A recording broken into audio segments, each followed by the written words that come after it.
Les Jeux des îles de l'océan Indien 2023 se sont officiellement clôturés. La flamme s'est éteinte. La passation du drapeau des Jeux des îles entre Madagascar et les Comores, qui recevront la 12e édition, s'est tenue au stade Barry-Amamassen cet après-midi. Le ministre de la Jeunesse, de l'Emploi, du Travail, des Sports, des Arts et de la Culture de l'Union des Comores, Janfar Salim Alaoui, l'a officiellement reçu. Les athlètes qui ont participé à ces Jeux des îles de l'océan Indien sont entrés ensemble dans le stade Barréa de Madagascar sans distinction de nationalité, en signe d'unité dans la diversité. Lors de sa prise de parole, le président du Comité international des Jeux, Antonio Gopal, a souligné que les Jeux des îles de l'océan Indien 2023 se sont déroulés dans de bonnes conditions. Il a également tenu à féliciter Madagascar pour ces Jeux qui ont été un succès. Je ainsi donner de traduire notre profonde gratitude aux hautes autorités de l'État et au peuple malgache pour avoir organisé avec un grand succès la présente édition de nos Jeux. Grâce à l'engagement personnel de M. le Président de la République et au dévouement du peuple malgache, les Jeux se sont déroulés dans de très bonnes conditions. Nos ardentes félicitations à toutes et à tous. Par la même occasion, nous voudrions exprimer nos sincères remerciements pour toutes les dispositions et mesures prises pour rendre agréable le séjour de toutes les délégations. Pour sa part, le président Anjrazouel a félicité les athlètes malgaches en soulignant que Madagascar a gagné haut la main ces Jeux des îles de l'océan Indien en remportant le plus grand nombre de médailles d'or, mais surtout en remportant au moins une médaille dans chaque discipline. Il a également félicité tous les athlètes et toutes les délégations qui ont participé à ces Jeux. C'est avec une grande émotion que nous arrivons à terme de ces 11e Jeux des îles de l'océan Indien qui se sont déroulés à Madagascar. Les compétitions touchent à leur fin et chaque athlète a brillé et porté haut le flambeau de sa nation avec fierté. Et c'est dans un esprit d'union et de communion que nous avons démontré au monde entier qu'à travers le sport et la culture, nous partageons les valeurs de l'entraide et de la solidarité. D'ailleurs, le thème que nous avons choisi, la victoire dans l'unité et la diversité, résonne avec une signification profonde dans nos cœurs.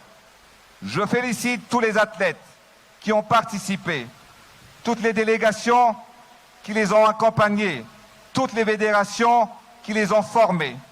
Nous vous souhaitons un bon retour chez vous et que ces Jeux nous relient à jamais, vous relient à jamais à Madagascar. Que le souvenir mémorable d'une édition couronnée de succès par l'amitié qui nous unit continue d'illuminer nos horizons communs. Dans la deuxième partie de cette cérémonie de clôture, des animations et divers spectacles étaient au rendez-vous malgré la pluie.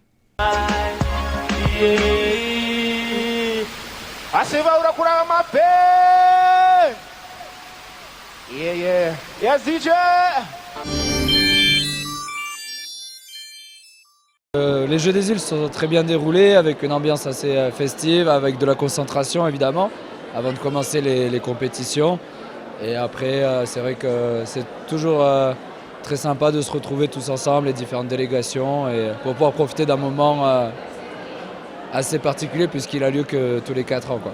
On a été très bien accueillis, donc avec que ce soit dans les hôtels, les différents hôtels, dans les différents lieux de restauration, puis après encore une fois avec les malgaches des différentes disciplines, c'est toujours très intéressant de pouvoir échanger. Le jeu des îles était exceptionnel, vraiment exceptionnel, jamais vu. Donc on aimerait bien revenir ici encore, Inch'Allah. Donc l'accueil était très chaleureux, c'était pris à la haute degré là. Voilà, merci Madagascar.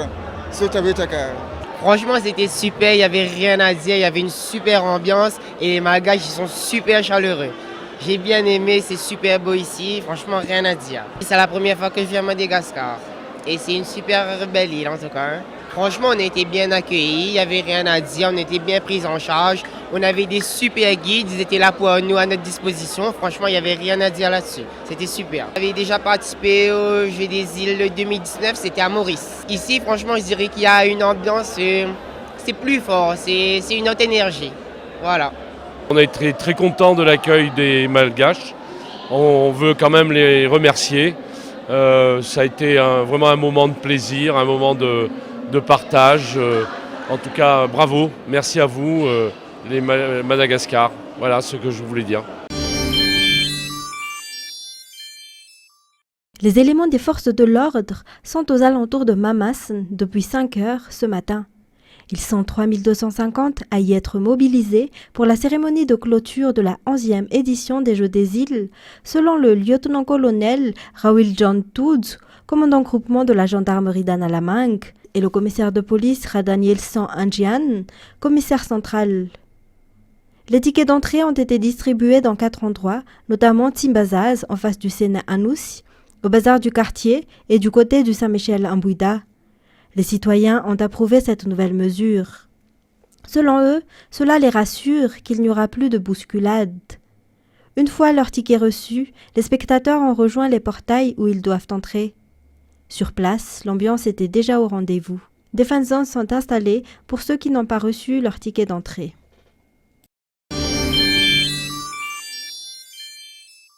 L'union et la solidarité avec les athlètes malagasy ont poussé les citoyens à venir ce jour assister à cette cérémonie de clôture.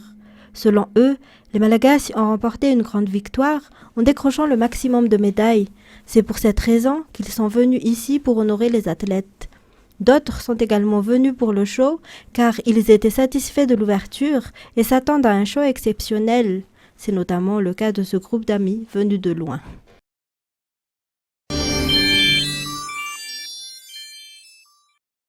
Selon le dernier classement de ces Jeux des îles, Madagascar tient la première place avec 121 médailles d'or, 71 argent et 80 bronzes. Au total, 272 médailles. C'est lors de cette 11e édition que Madagascar a reçu le plus de médailles parmi les 10 auxquelles nous avons participé. En 2010, nous avons reçu 100 or. En 1990, 56 or. En 2019, 49 or. Les 121 médailles d'or que nous avons obtenues sont également un record depuis ces 11 éditions des Jeux des îles. Madagascar a ainsi marqué une nouvelle histoire. Ces résultats sont les fruits des efforts de chaque athlète, du gouvernement dans les équipements et les soutiens de ces athlètes. L'engagement numéro 13 du président de la République de faire le sport une fierté nationale s'est concrétisé à travers ces résultats.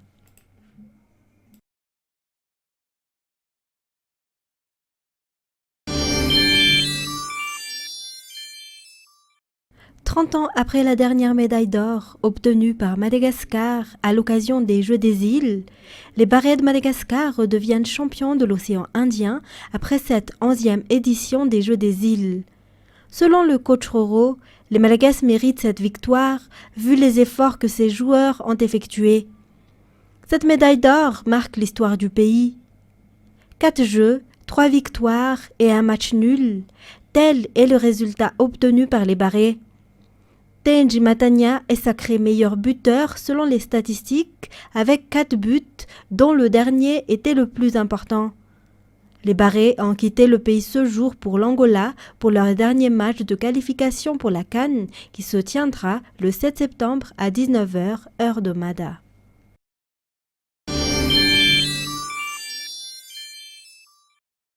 La médaille d'or en volley féminin a échappé aux Malagasy. La finale entre les Seychelles et Madagascar s'est déroulée ce matin. Il a néanmoins fallu procéder au tie-break pour départager les deux équipes. En effet, les Seychellois ont gagné le premier set par 25-15. Eugénie et ses amis se sont réveillés de leur sommeil dans le deuxième set et ont gagné sur le score très serré de 25-23. Les Seychelles ont de nouveau remporté le troisième set par 25-21. Les Malgaches se sont battus pour s'emparer du 4e set par 25-23. Les volleyeuses malgaches ont perdu au tie-break par 15-11. Madagascar occupe donc la 2e place en volleyball féminin. Du côté des hommes, les Malgaches se sont également inclinés face à l'équipe de la Réunion par 3-2 cet après-midi au Palais des Sports de Mamassen. Les volleyeurs ont gagné les 2 premiers sets, tous deux 25-19. Ils étaient un peu trop confiants dans le 3e set et ont relâché leur concentration. Les adversaires ont cependant changé de stratégie et ce fut pour eux un succès. 25 pour la Réunion, 22 pour Madagascar.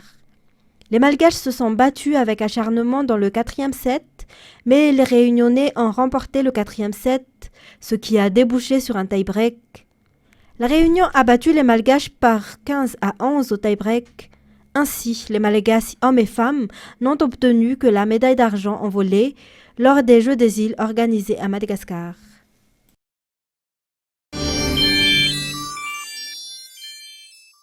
Côté handball, la Réunion a affronté Madagascar en finale dans la matinée au complexe sportif de Woodvoorn.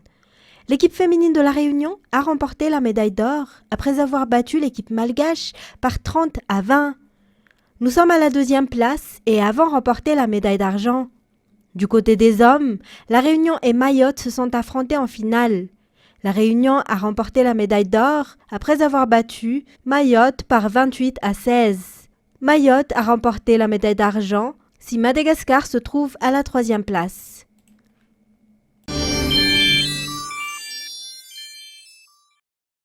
Madagascar a obtenu l'argent en semi-marathon homme ce jour à travers Fulgence Rakutjasu qui a réalisé les 25 km en 1 heure, 8 minutes, 24 secondes, 7 tierces. Mampchouat, un autre Malagasy, a obtenu le bronze sur un temps de 1 heure, 8 minutes, 38 secondes, 5 tierces. Mohamed Miftaou, un Comorien, a obtenu l'or avec un temps de 1 heure, 7 minutes, 53 secondes, 6 tierces. Dans la catégorie féminine, Madagascar n'a obtenu aucune médaille. La première Malagasy, Sulnirina Rabemioch, a été à la 5e place avec un temps de 1 heure, 28 minutes, 30 secondes, 7 tierces. La Réunion a reçu l'or et l'argent et Maurice le bronze.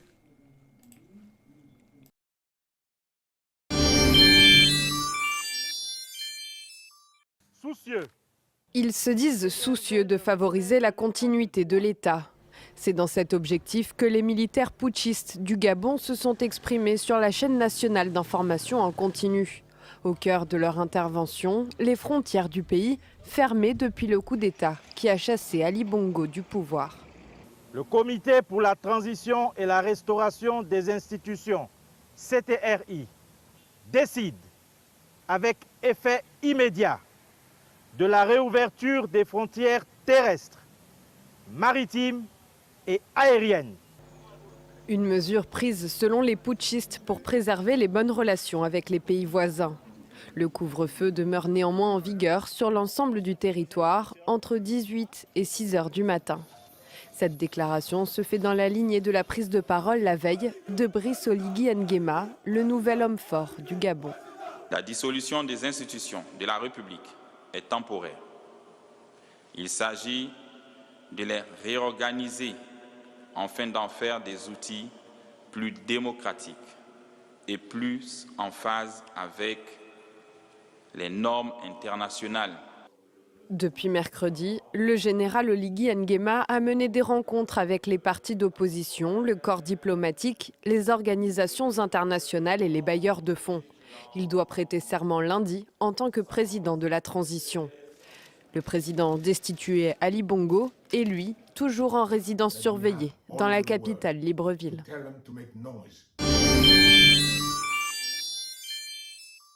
Déjà, pour bien comprendre ce qui s'est passé, il faut comprendre que Kirkouk est une ville multiethnique qui a un équilibre très fragile. Elle compte presque la totalité des confessions religieuses et des ethnies que peut contenir l'Irak.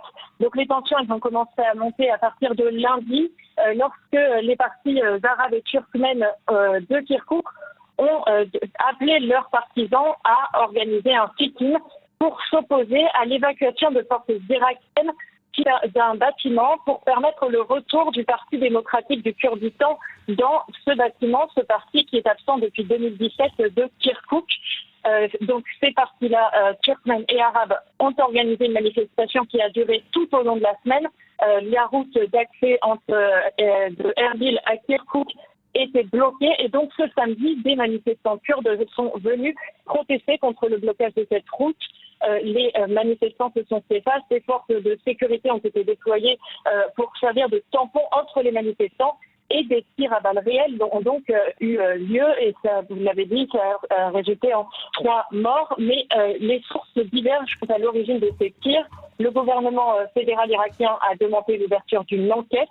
Et hier, tard dans la nuit, le sit-in a été démantelé, un couvre-feu a été mis en place et des mesures particulières de sécurité ont été mises en place pour éviter que la situation continue de dégénérer dans la ville.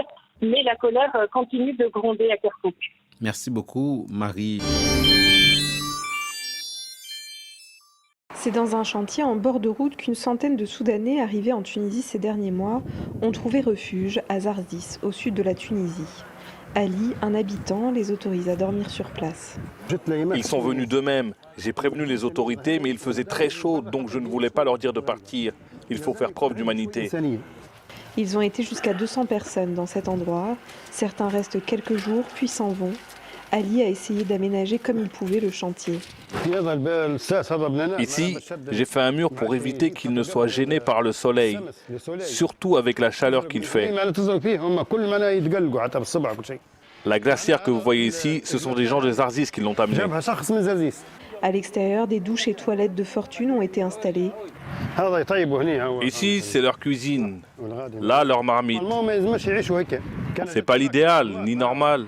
Personne n'est supposé vivre ainsi. Mais je ne peux pas les mettre dehors. Ali et les habitants des alentours aident bénévolement, mais cette situation reste plus que précaire et beaucoup de migrants ne savent pas où aller, comme nous l'explique ce Soudanais. Il n'y a pas d'autre solution qu'une prise en charge par les ONG. Elles doivent nous aider. On ne peut pas rester comme ça. Nous le retrouvons le lendemain devant une antenne du Haut Commissariat pour les réfugiés à Zarzis. Il attend comme d'autres de se faire enregistrer comme demandeur d'asile. Il ne veut pas parler à la caméra de peur que cela ne pénalise sa demande. Un autre, Abdou Djebar, vient d'avoir une convocation pour un rendez-vous dans 2 mois. Je n'ai nulle part où aller, ni dormir, pas de quoi manger ou m'habiller. Tout le monde ici vit au bord des routes. Le HCR a accepté de nous répondre par email. L'organisme onusien confirme qu'il y a eu une augmentation ces derniers mois des arrivées de Soudanais en Tunisie et dit travailler en coordination avec les autorités tunisiennes pour leur porter assistance.